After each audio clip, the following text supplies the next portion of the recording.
प्यारे देशवासियों, नमस्कार। आज बहुत ही गंभीर चिंता है देश के सामने, देशवासियों के सामने।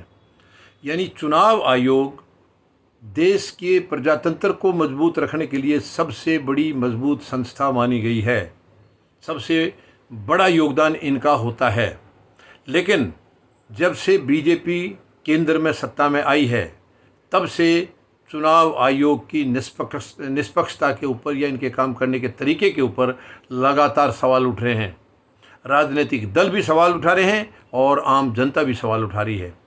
यानी इनका काम करने का तरीका जो निष्पक्ष होता था, वो अब नहीं दिखाई दे रहा है। पिछले 8 साल से इसके कई उदाहरण हैं। ऐसा नहीं है कि केवल राजनीतिक दल हैं, वो विपक्ष के हैं इसलिए वो इसका विरोध करते हैं, या देखिए, जब आम जनता करती है तो उसमें विपक्ष का कोई मतलब नहीं। आम जनता तो देश की मालिक है, उन्हें जो गलत लगेगा वो तो कहेंगे। लेकिन खुद चुनाव आयोग के अंदर से भी अगर विरोध होता है तो चुनाव आयोग को पूरे को अंदर झांकने की ज़रूरत है। 2019 के चुनाव के दौरान, अब जैसे कि सबको पता है, एक हमारे मुख्य चुनाव आयुक्त होते हैं और 2 चुनाव आयुक्त होते हैं। और ये 3 जो है 2019 में इन तीनों की भूमिका अलग किस्म की थी। यानी एक चुनाव आयुक्त और मुख्य चुनाव आयुक्त, ये दोनों के दोनों सरकार के साथ खड़े नजर आए थे। और अशोक लवासा जो दूसरे चुनाव आयुक्त थे, वो जहाँ तक देशवासियों ने महसूस किया है वो सच्चाई के साथ खड़े थे। उन्होंने कई बार उजागर किया था प्रधानमंत्री महोदय और गृहमंत्री ने जो धज्जियाँ उड़ाई थी, यानी कोड ऑफ कंडक्ट का जो उल्लंघन किया है बार बार, उसके ऊपर उन्होंने बार बार सवाल उठाए थे। लेकिन मुख्य चुनाव आयुक्त और दूसरे जो चुनाव आयुक्त थे, उन्होंने इनकी एक नहीं सुनी। आखिर में इनके ऊपर ही केस डाला गया। इन्हें किसी केस में फंसाने की कोशिश की गई। हालांकि वो पाक साफ निकले हैं, उससे केस से साफ निकल गए।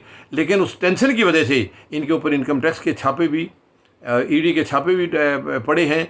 अशोक लवासा के जो बेटे थे वो जॉब कर रहे थे, उस टेंशन की वजह से उन्होंने जॉब भी छोड़ दी।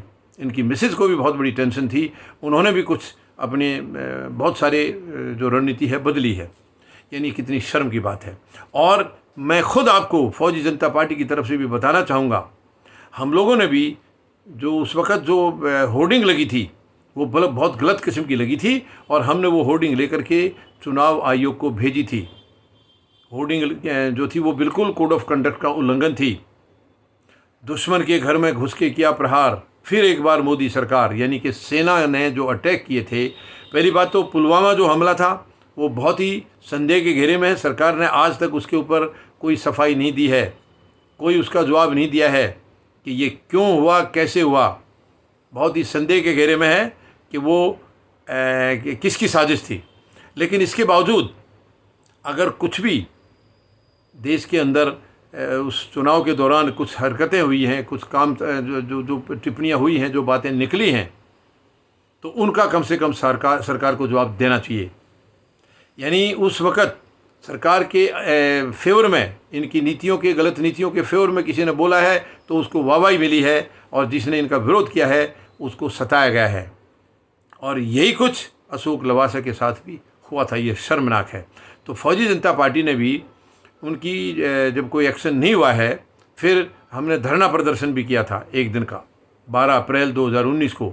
उसके बाद मेमोरेंडम दिया चुनाव आयोग को, लेकिन कोई उसके बारे में एक्शन नहीं लिया गया। यानी आज विपक्ष अगर ज़रा सी कोई गलती करता है तो तुरंत उसके ऊपर चुनाव आयोग एक्शन लेता है। लेकिन जो रूलिंग पार्टी है या सत्ता में जो राजनीतिक दल बैठा है, उनके खिलाफ कोई एक्शन आज नहीं हो रहे हैं। ये बिल्कुल शर्मनाक है। मैं चुनाव आयोग से निवेदन करूंगा, मेहरबानी करके आप इससे बाहर निकलिए, सरकार की गुलामी से बाहर निकलिए। चुनाव आयोग अगर निष्पक्ष नहीं होगा तो चुनाव कैसे निष्पक्ष हो सकते हैं? चुनाव में तो धांधलेबाजी होनी है। तो मैं, ये बहुत गंभीर चिंता है देशवासियों की। मैं उम्मीद लगाता हूँ कि चुनाव आयोग इन बातों को गंभीरता से लेगा, अपने अंदर झांकेगा और निष्पक्ष तौर पर काम करेंगे। धन्यवाद। जय जवान, जय किसान, जय हिंद।